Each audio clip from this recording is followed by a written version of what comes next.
what Ramdev is raising in his not so English voice is this precise concept of legal plunder which is happening.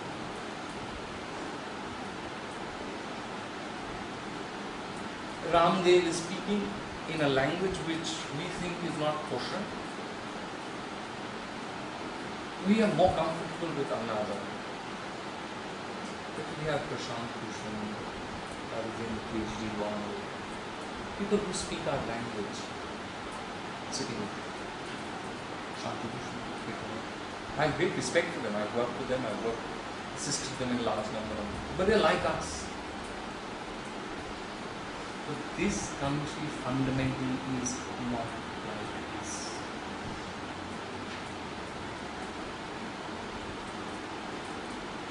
And that is fundamentally something which we have to understand.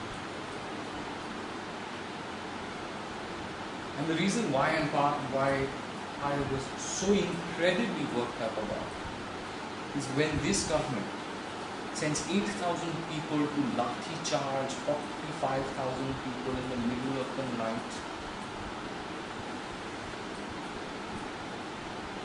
tear gas them, men, women and children who are on peaceful fast. There is not one voice raised by liberals anywhere. They say Ramdev is a nut. They say that he's politicizing an issue. Even let's say he's politicizing an issue. If he is not a threat to the rule of law, and anyone who knows the constitution in India would know you have a right to assemble peacefully without arms. And you can only curtail that right if you have a threat to law and order. There was no threat to law and order. You lathi charge them, tear gas them, send 7, 10, 15 people in hospital accounted for, the rest you shove them onto trains and send them back to their own country, and you're talking about rule of law. There is not one liberal who has raised his voice. Why? Because the government has said he's connected to the RSS. Is the RSS a banned organization? No.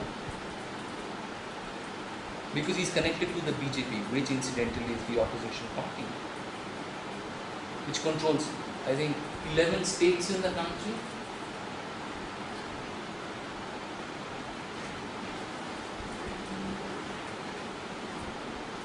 And you're talking about the rule of law. You know how much arrogance there is amongst us. And my theory is, and this comes back to my theory, is that if we have to talk about genuine, actual free market ideas, Ramdev, by the way, is not anti-free market. He can't be anti-free market. He runs such huge corporate environment. If you look at him speaking, he speaks sense. Have you heard his interviews? Have you switched on to India TV to hear his interviews, which he gave a very good interview with Rajat Sharma? Have you even seen his interview with that means Walk the Talk? Very succinct, very clear as to what he wants, what is wrong with the system. Large parts of India think that people like us have benefited from legal plunder because we have organized a system to benefit people like us.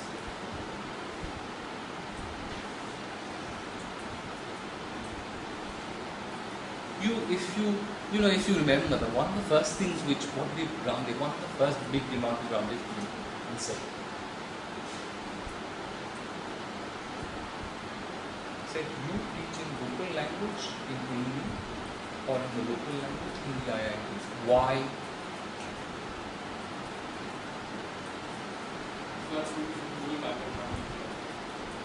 There is a large section of people in this country who come from a rural background, who come from a non-English speaking background, who think they have been, who are not anti-market.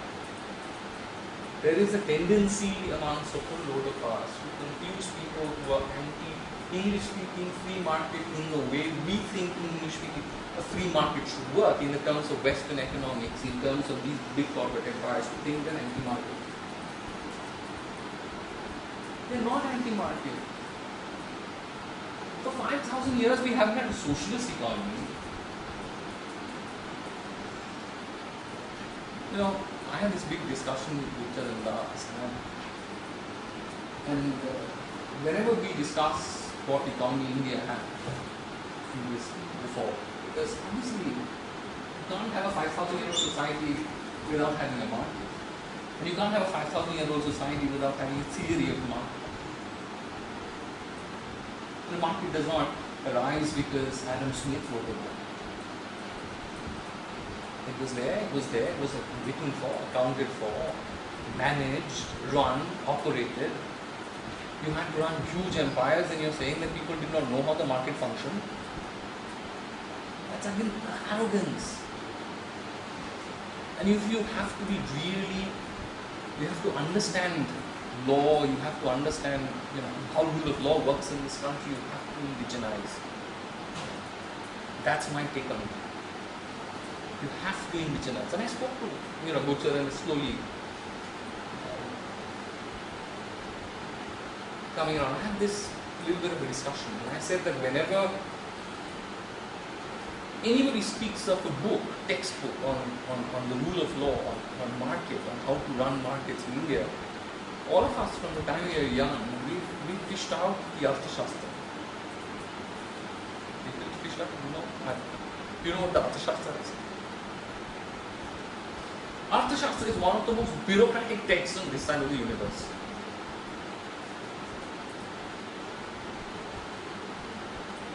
But nobody talks about there must be alternate texts on how to run economies. And one of the alternate texts which no one reads because is the Shanti Parv of the Mahabharata. Shanti Parv of the Mahabharata sent Gochar in a chapter which clearly talks about how an economy should be run and how you have to ensure business interest benefit. Because it says the kingdom will only prosper if the businessmen in the kingdom prosper. And the king should always listen to business people. And this is like part of the text of when the sermon which is given to Yudhishthira. India ran for 5,000 years. You have to realize this, that the Arthashastra is a statist book. It was written for the Mauryan Empire. The Mauryan Empire was the most statist empire that India existed, and the Mauryan Empire lasted barely 100 years, and it collapsed. It collapsed precisely because of the same reason, because it was extremely bureaucratic. After Ashoka, it was gone. But your culture, your tradition has lasted for 5,000 years. It has lasted for 5,000 years because people have interacted, people have sold. You had people moving from India to Vietnam, to Champa. You had an Indian civilization based in Champa, and on trade. So you have to understand your nuances of the market. You have to understand your norms of the market. You have to understand your people of the market. And what constitutes market would also depend upon your construction of what a market is. Your construction of what in India what a market is would differ from that of the West. Fundamentally different. I'll give you an example, very simple, छोटा सा example. There are two places I'll give you which exist side by side in Delhi. One is, how many of you are from Delhi? Substantially, you know the places I'm talking about. You know Jorbagh. You know Jorbagh? You know Jorbagh market. Okay? You know Bhogal? Do you know Bhogal? Jangpura? Bhogal? You know Bhogal market.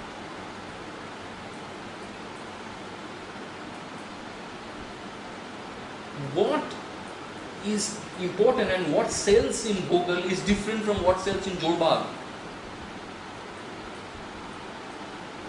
And these are two adjacent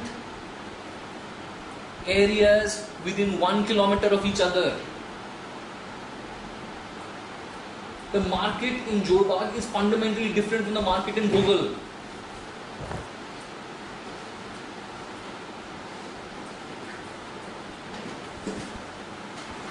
So in India, we will have to necessarily find our own version of what works and what is the rule of law. And I have what constitutes property? That's another fundamental question. We have these beautiful definitions of what happens, what is property.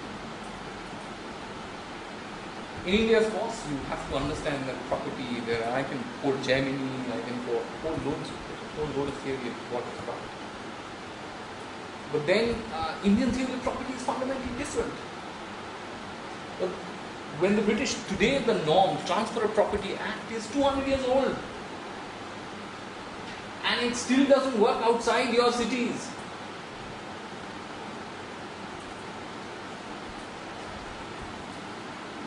And when the NAC and when even free market thinkers try to work out systems which they think will work away, it creates disasters because you don't understand. The three people whom I know, who I consider the founders of modern thought in India, understood India very clearly. They understood they were all market proponents. None of them were anti-market. They had their own idiosyncrasies, but none of them were anti-market. One is Gandhi, who's one of the most anti-statist persons I have ever seen. Viciously anti-state. As you couldn't find someone who's anti-state as Gandhi. You had Gandhi also very clearly refusing to side with the socialists against industrialists. Very, very clearly. Openly. Second, yes. Then, sir, Gandhi may not have promoted the socialists, but then he did align with the industrialists, and he also developed a concept called trusteeship. Yes, I know that. That's what I'm saying. He was not against. See, that nuances you have to understand. That nuances of your own market, of your own culture, how your own culture influences market, you have to understand. That's what I'm saying. I'm not saying Gandhi is perfect. I think no one's idea is perfect. That's also one Indian thing which you will have to understand. In India, we have, the fundamental. If you read the Rig Veda, there's a very famous quote which I love quoting, which is the creation verse of the Rig Veda called the Nasadiya. In the Nasadiya, the ending is, it talks about how this world has been created. And it talks about in various things, whether, you would have seen whether the world was created or whether it was uncreated. Who has created the world? No one knows the answer. It is older than the gods. He who is in highest heaven, he knows all the answers. Or even perhaps he does not. This is the fundamental approach to Indian thought. There is no one way. That is another thing which you have to understand. And you have to understand the variety till you understand how the Indian market functions. And I work with, and I have partners, I work with a lot of people whom you consider heresy.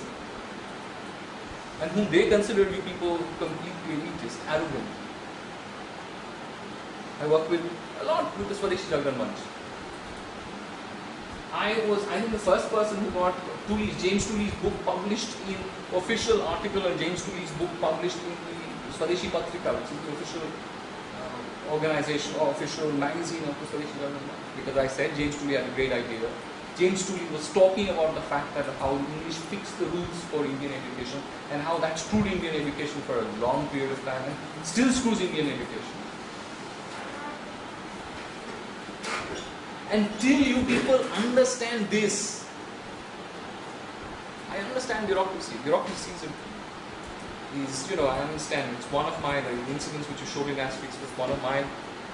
It's a favorite thing. I haven't seen the movie, but I've seen it. I've read Asterix comics. But Asterix comics, who reads Asterix comics? There's the people who follow, thousands of people who follow Baba Ramdev. Or people around you, do they read Asterix comics? Come on. Does it make us better equipped? Does it make us more knowledgeable? Does it make us... I think, whenever people talk about, whenever we have this discussion and people talk about we should have another Swatantra Party. You've heard about Swatantra Party, everybody talks. But do you know what it takes to run a political party?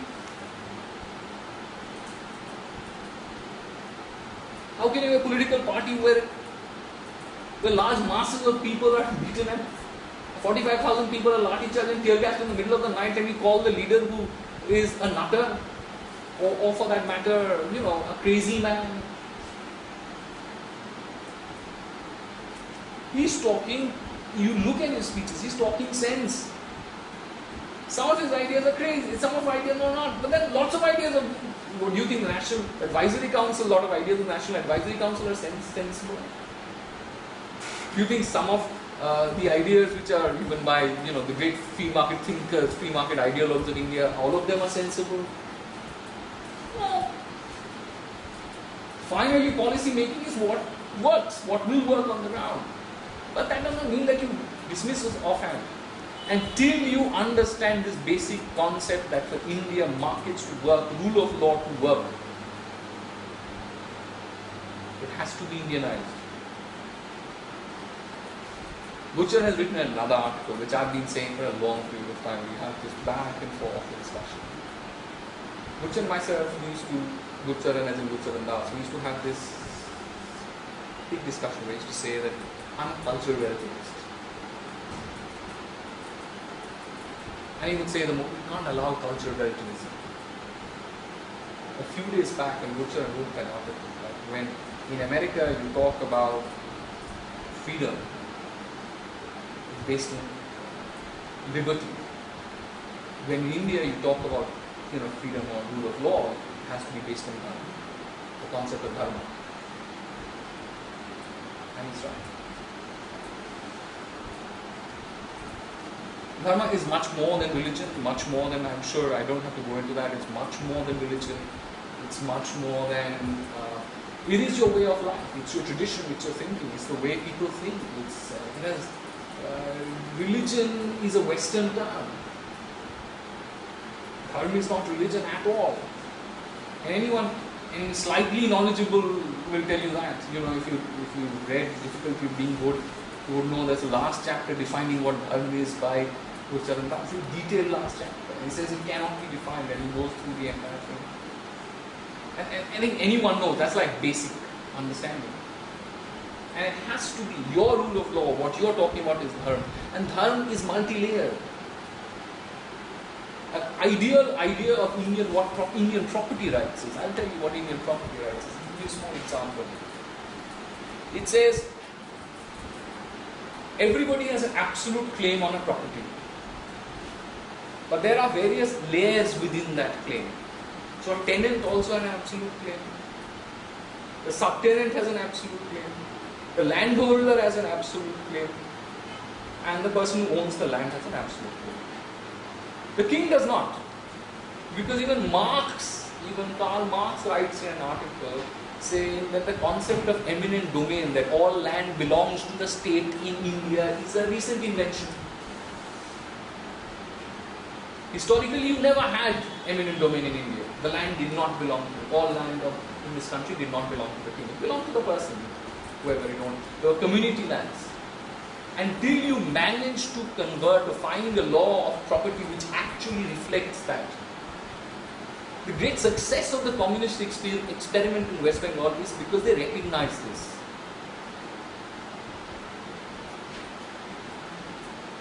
The different holders have absolute claims whom they can sell, whom they can alienate and sell.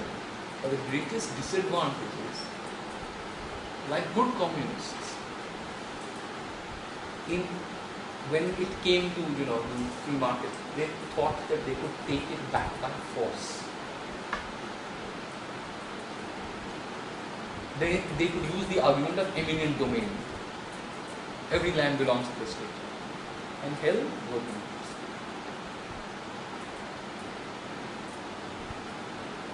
Subtenants will, that is why I've been saying that you have to have companies directly dealing with the subtenants. The concept of state being a holder of the land is alien to India. The concept of a land acquisition, of the state acquiring land and selling it to private, is alien to India. And there are so many things. We'll have to realize that we have to indigenize a property law, which is fundamental. We have to indigenize our laws of the market. And most importantly, we have to indigenize our rule of law. But it means that we will have to get rid of our inherent arrogance of who we are. Till that,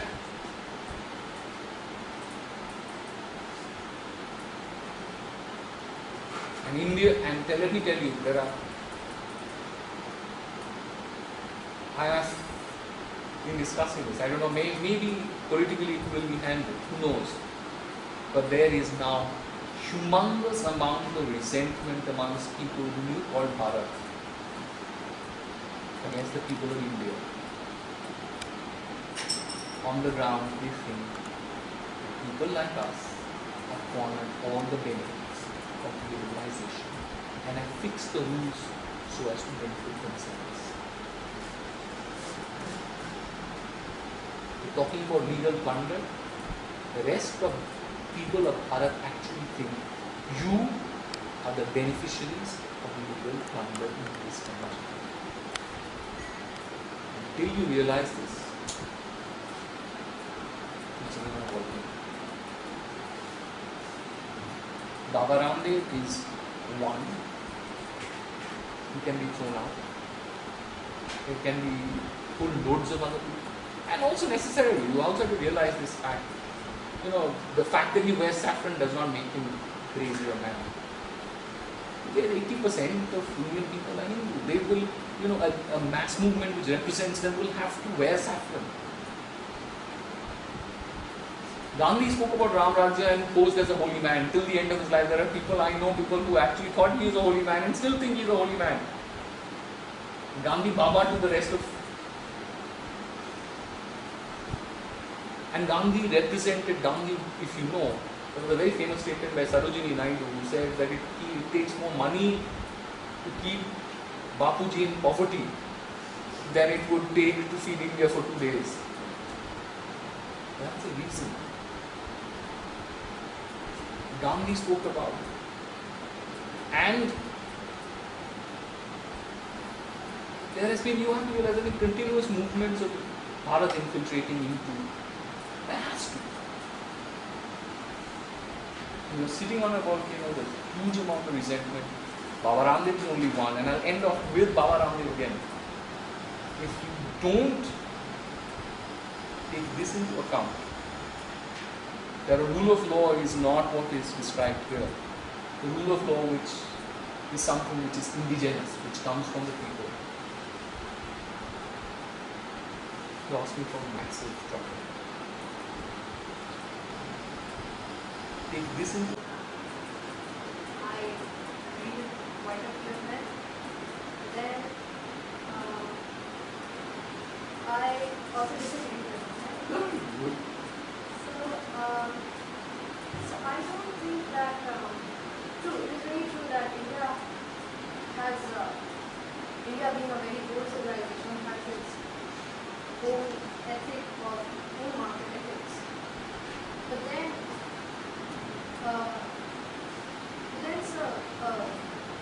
Gandhi is certainly one of the proponents who understood Indian society very well. He's been understood differently by different people. Everybody in the society could relate to it almost. I mean, right from a tribal, say, Indian power and Gandhi for us to someone like Jamna Raja or any kind of then the fact is that village community, this concept of ashram was not workable, which was one of the most strongest argument or contestation between him and Nehru. Because Nehru actually argued that Gandhi's idea is quite utopian, it's not practical. And he followed he followed his own ideology of socialism, which is too much market, too much state-oriented system. And it did end up being non-workable too. So liberals, to an extent, are not entirely wrong when they propose a free market for the society. So when you lash out that Gulcharan, I have serious problems with him too, but then he is not wrong at every place. A free market was really a liberation for India to an extent. I'll take that question. First of all, I didn't lash out with Jomkas. He's one of the person who's very, very close friend. And this person who I really look up to. The person who I interact very regularly, SMS, emails, and all that. We have a huge amount of conversation. A lot of my ideas have been bounced off it. So it's not that. Let's get that very, very clear. That's first thing I want to do. Second, the question about why Nehru? I think the biggest and I think the best argument against Gandhi is not from Nehru. The best argument is against is from Ambedkar. And I think you people should get that aspect. I just addressed for 3 seconds and left. The 3 people whom you should read to understand, I think, fundamentally how India functions. One is Gandhi, the other is Ambedkar, and the third is Vivekananda. Or some of them are passé, some of them déclassé, some of them are, who reads Vivekananda, who reads Gandhi. But the fact is, Vivekananda has a fantastic thing. Someone is going to ask him this question, so, how will caste ever be got rid of in India? And so he says the caste will only be got rid of by market. He says that you have to get the only way caste is going to be rid of in India is the market. Gandhi's proclams of not using technology at any cost. Gandhi had a very strong. Gandhi varied that. Towards the end, he changed on that. And you look at his last thing. He said that maybe I said that in context. This is just my is just my political manifesto, and you have to be realistic. So Gandhi changed on that. Gandhi was a big friend of the Milonars. There is a speech, there is a letter which says that, I have always been a friend of the Milonars, and the Milonars know that. But let's see someone like Vivekananda. Vivekananda was always very clear. Any technology which benefits the poor has to be, and for the masses, for the people, has to be used. It's beneficial, it has to be used. And these 3 people, I'm not saying any all 3 of them are like textbooks or like the Bibles or the Qurans. You read it, this is the word of God. But I'm saying the best is by perception, that you go out and you see it and you feel it and you go visit and you can see for yourself. If you can't do that, I suggest read these 2 people, very radical thoughts. All free market thinkers. Ambedkar was free market as free market comes. Vivekananda's brother is one of the founders of the Communist Party, but Vivekananda was very clear that he's not a communist. Although a lot of people called him socialist. He said, if you call me socialist for talking about the poor, okay. That suits me. And he said, a market, a system has to be. He had a very interesting analysis, historical analysis of world history. And he had a very interesting analysis of what he termed this age is the age of the Vaishya.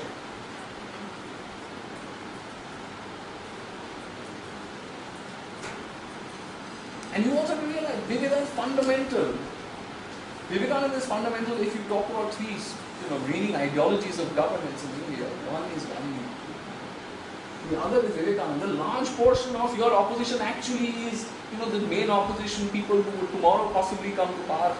have fundamentally are, straight out of Vivekananda's ideas. They depend on a lot from different things. Agree, disagree with it. And these are the three sort of people you have to meet to understand Indian, how Indian market functions, what Indian rule of law is. Spiritual aside, Vivekananda has a lot of spirituality. People box him as a spiritual person. He's not a spiritual person. Died at the age of 39. He's not a very spiritual person. Spent 4 years in America. Was offered a professorship at Harvard. Refused. JRD, I think his father, Jamshedji Tata, wanted him to take over as director of the Indian Institute of Science in Bangalore. He refused. So these are stuff which you get it on the website of Tata and Sons. They want you to head IISc. He refused. Very practical people who understood India, and you to understand how rule of law functions. What are the problems of India? What are the problems of caste? You can't think about caste doesn't exist in India. Good, bad, indifferent does exist in India. What is the problem? How to analyze society? What is the difference between rich and poor? What is the inherent problems of village communities? We left the village community, we fought the village community. But the village has come and hit you back. You've got rid of caste, but now caste is everywhere. You thought by a 1950 constitution, by writing a piece of document, you would have got rid of all your 5,000 years of history.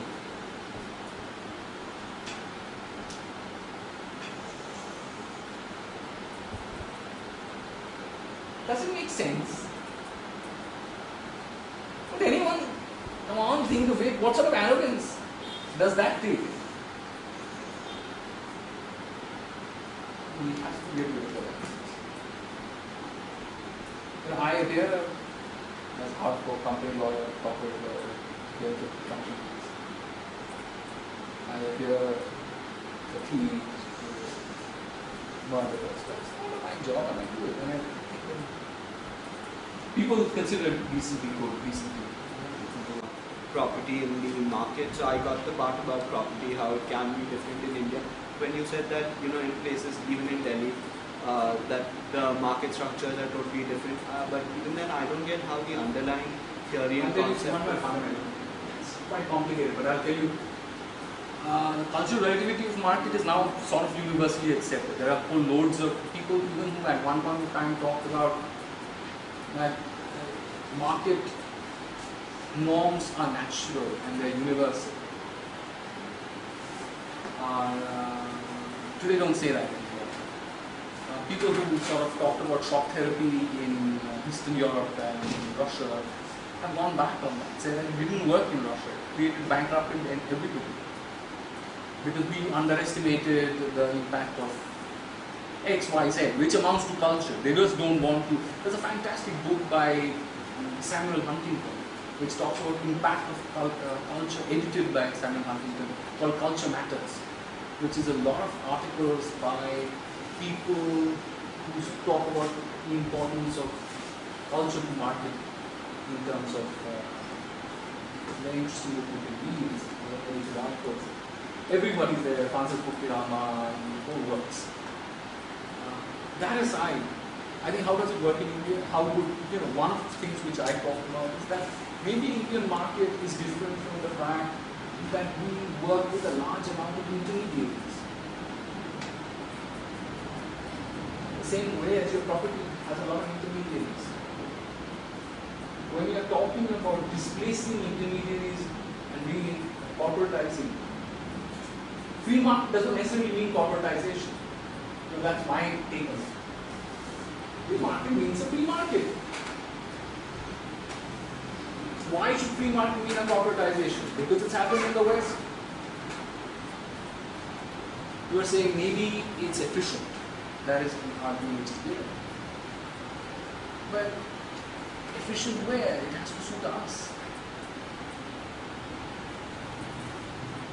It talks about a lot of intermediaries, and you can have a market with a lot of intermediaries without impinging on free market.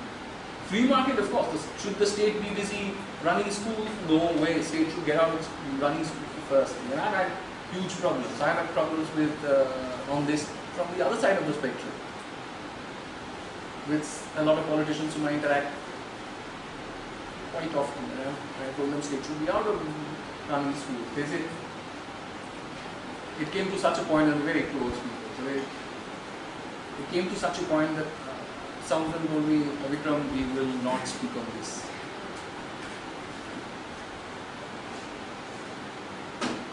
Because we were in the middle of this conversation with other people when I started this conversation. I said that it should be done in schools. And after some point in time, we said, Vikram, because there were whole loads of people, Vikram, we will agree to disagree, we will take up this conversation, we will not speak on this.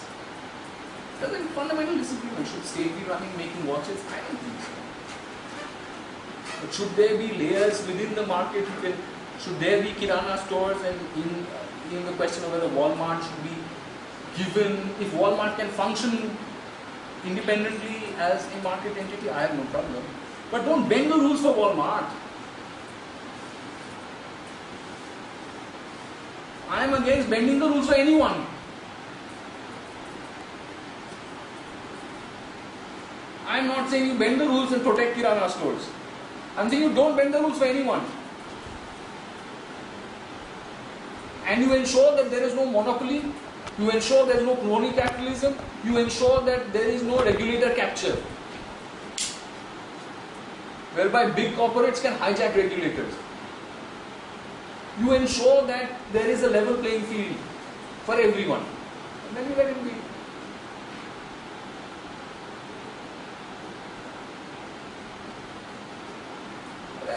Coke has survived, McDonald's has survived, intermediaries have survived. McDonald's even makes Maharaja Mac today.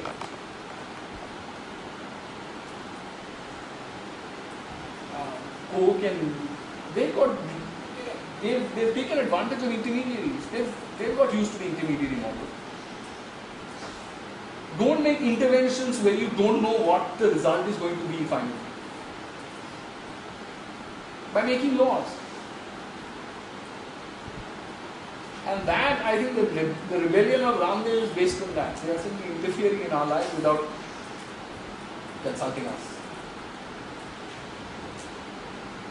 The NAC, National Advisory Council, you should read the article of Nikhil Dey and Aruna Roy saying why as a civil society they are different from the civil society of Anna Hazare and Swami Ramdev. There has been everything. Unfortunately, what has happened at least over the years in civilization that I've been noticed is that there will always be a creative minority which will perhaps do better than certain other people, and then they, because of the advantage that they have due to their talent, they become the dominant minority within that society.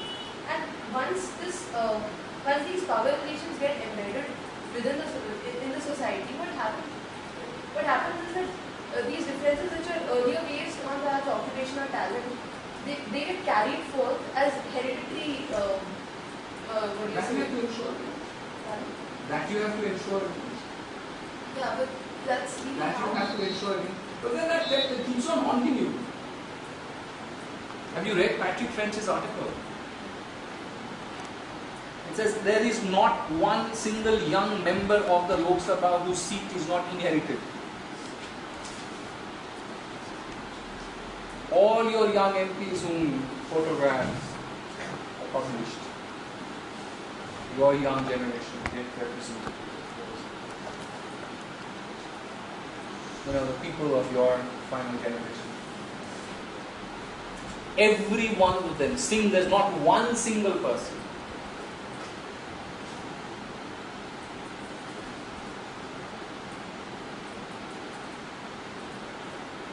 whose seat is not inherited.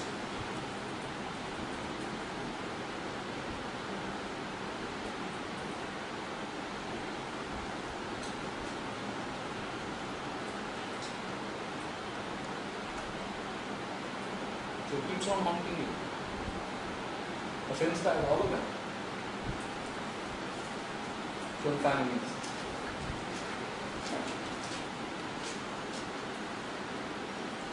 not saying you accept it. But the Buddha did not accept it. There are very strong, interesting line of thought in Buddhism. I don't know if any of us have read. Very interesting. Have you read Dhammapada? Advise you again read Dhammapada. There is a fantastic portion of Dhammapada called Who is a Brahmin? That attacks Brahmanism brilliantly.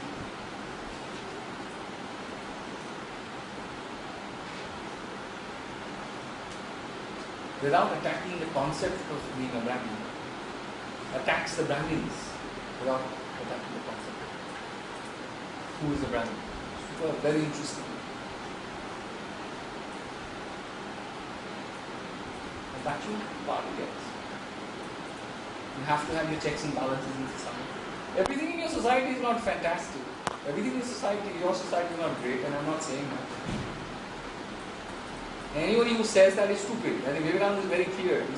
He says that your ideal society will come from within you and also from the West, a combination of both. See, when you say cultural differences, do you mean pattern because of historical differences, patterns that have become set, or do you mean any essential differences? So, and if there are essential differences, then how can you still say that? What is essential? You have to work it out. Do I have a solution to every problem in the world? I won't. But I'm pointing out things which don't work. I've been consistently pointing out things which is not working. I'm not the only person. There is a guy called Raimundo Panikkar, who has a fantastic article published in 1960s or 70s, maybe early 80s, in a book called Diogenes, which used to be published by the UNESCO, called Is the Human Rights a Western Concept? Raimundo Panikkar has a fantastic, very interesting title.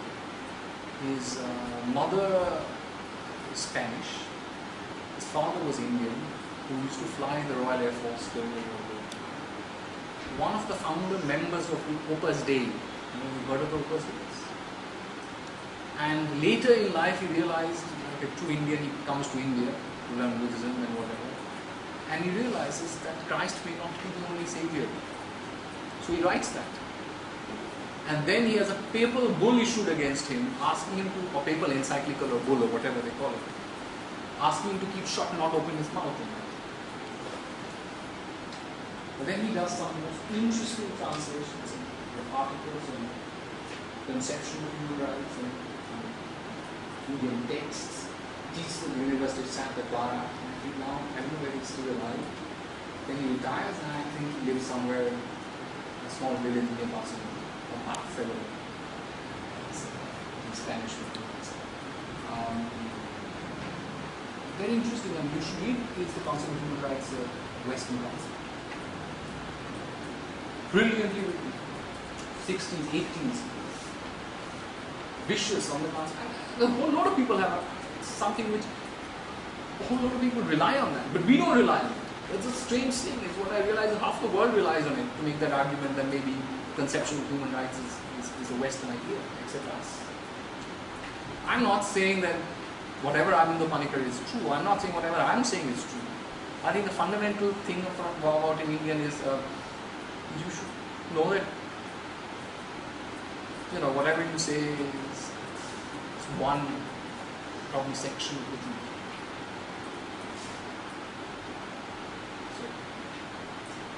And something will come out of it, but think about it. Yeah. And they failed. Democracy, you will know. Sometimes your secular opposition will win, sometimes they will win. That's the way it goes. Sometimes Democrats will win, people who don't think the Christian coalition should have a right in governance, and sometimes Democrats will lose. And people who think that there should be more of a voice, of a religious voice into the government will win. But you can't exclude them from the democratic process. Can you exclude the Jamaat-e-Ulema-e-Hind from participating? No. You can exclude SIMI because it is a valid organization. Jamaat-e-Ulema-e-Hind Union Muslim League is an active participant of the Kerala government, of the present UDF government. The only UDF government has won only because of the Muslim League legitimate representative. I have a problem with people on the stage. People unlike us. People who believe in Hindu values. Come on. Akali Dal.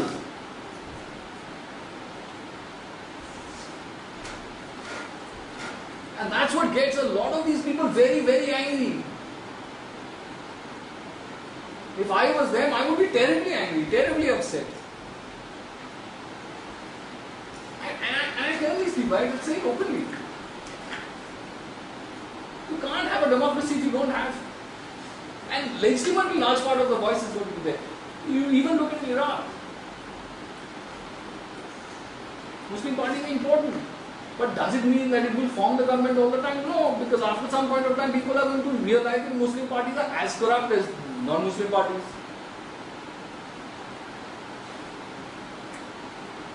And that's happened to the BJP. In the beginning people thought that no, because religious parties, so therefore they are more like us, so we elect them. Then they realize no, they're as corrupt. Okay? Gandhi spoke about Ram Rajya and posed as a holy man. Till the end of his life, there are people I know, people who actually thought he was a holy man and still think he is a holy man. Gandhi Baba to the rest of. And Gandhi represented, Gandhi, if you know, there was a very famous statement by Sarojini Naidu who said that it takes more money to keep Bapuji in poverty than it would take to feed India for 2 days. That's the reason. Gandhi spoke about. And there has been, you have to realize, there have been continuous movements of Bharat infiltrating into. There has to be. You are sitting on a volcano, there's a huge amount of resentment. Baba Ramdev is only one, and I'll end off with Baba Ramdev again. If you don't take this into account, that a rule of law is not what is described here. The rule of law which is something which is indigenous, which comes from the people. You're asking for massive trouble.